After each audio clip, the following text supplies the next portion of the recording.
1 महीने बाद 2 महीने बाद कुछ बच्चे ये रिग्रेट करेंगे हमने फेस्टिवल भी नहीं एंजॉय करे, हमने अपनी लाइफ छोड़ दिया आईआईटी के लिए। ऐसा नहीं करना है भाई, आईआईटी को अपने लाइफ में इनकॉर्पोरेट करना है, ठीक है, लाइफ छोड़ के आईआईटी में नहीं जाना है, ठीक है, दोनों में बहुत बड़ा डिफरेंस है।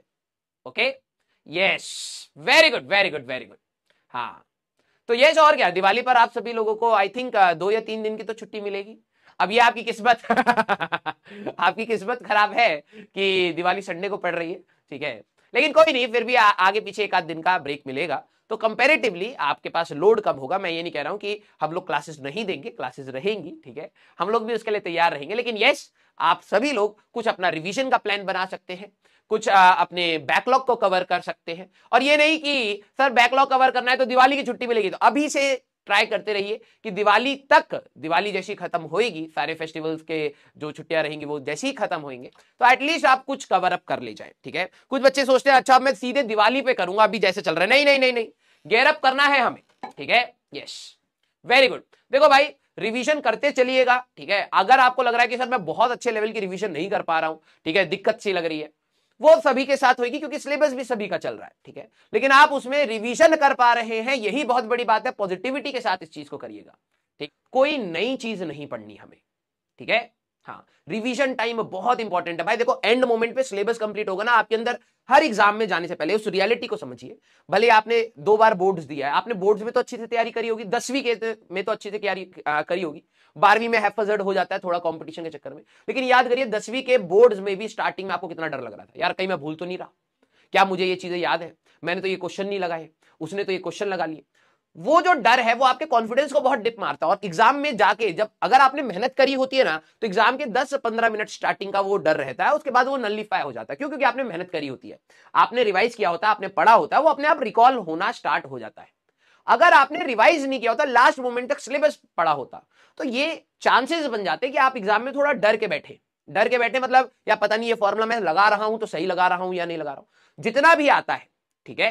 हाँ, आप लोग कोविड वाले बच्चे हैं, ठीक है, हाँ, तो शायद आप, लेकिन आपने कभी तो एग्जाम में ये चीज फियर फील करा होगा ना, कि अगर आपका रिवीजन हल्का सा भी वीक होता है ना, तो आपके दिमाग में बहुत बड़ा साइकोलॉजिकल इंपैक्ट आता है कि आप चीजें भूल रहे हैं, और एग्जाम से 1 दिन पहले आपको साउंड स्लीप नहीं आती, आप हमेशा इधर उधर, दिमाग चल ही रहा होता है, इधर उधर करते हैं, और एग्जाम में फुल कंसंट्रेशन से आप अपना आउटपुट नहीं दे पाते, ठीक है। तो मेरा ये मानना रहेगा, आप सभी लोग कोशिश करिए कि रिवीजन, ये नहीं कि हाँ मैं 10 तारीख के बाद से रिवीजन करूंगा, no, we have to maximise our time from this moment only. हमें अभी से ही अपने रिवीजन पर काम करना है। 11th हमारी खत्म हो चुकी है, आप एक आध चैप्टर को एटलीस्ट उठा के, सर मैं क्वेश्चन नहीं लगा पा रहा, नोट्स रिवाइज कर लीजिए, फॉर्मुले रिवाइज कर लीजिए, जो क्लास में क्वेश्चन कराए गए थे उनके कंसेप्ट्स को रिवाइज कर लीजिए, मोर देन सफिशिएंट है, मोर देन सफिशिएंट। आप आधा 1 घंटा हमेशा किसी ना किसी सब्जेक्ट को रोज उठा करके पढ़ाई करिए। क्लियर? यस, हाँ, क्लियर सारे बच्चे? तो कोशिश करेंगे बेटा, अब समय हमारे पास कम होता जा रहा है, लेकिन घबराने वाली बात नहीं है, सारी चीजें हमारे कंट्रोल में ही है, ठीक है, हम लोग अच्छी स्पीड से चल रहे हैं, आप लोग अच्छी मेहनत भी कर रहे हैं, घबराने वाली बात नहीं है, बस यस थोड़ा सा रेगुलराइज करना है चीजों को, और जब जब आपको लगे कि आपको स्ट्रेस हो रहा है तो ब्रेक लेना बहुत जरूरी है, ठीक है।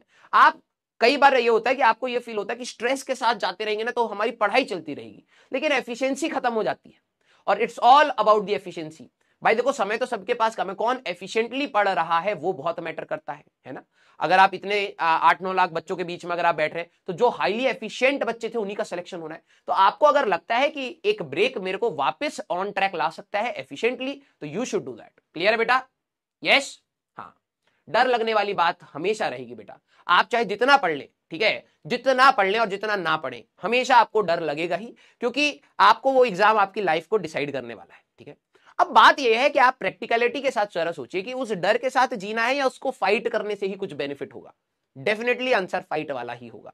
तो आप जितना अपना समय दे सकते हैं, देखो डर ये एम्पलीफाई कब होगा, बढ़ेगा कब, जब आप रोज कुछ ना कुछ समय बर्बाद कर रहे हैं और समय पास आ रहे हैं, तो आपको लगेगा यार मैं रोज समय बर्बाद कर रहा हूं, अब तो एग्जाम पास आ गया। लेकिन अगर आप अपना समय बर्बाद नहीं करेंगे और एग्जाम पास आएगा, तो you will feel more confident कि यार ठीक है, मैं तैयारी करता जा रहा हूं, जितना हो पा रहा है उतना कर रहा हूं, ठीक है। तो अपने आप को साइकोलॉजिकली स्ट्रांग बनाइए बेटा। Yes, very good.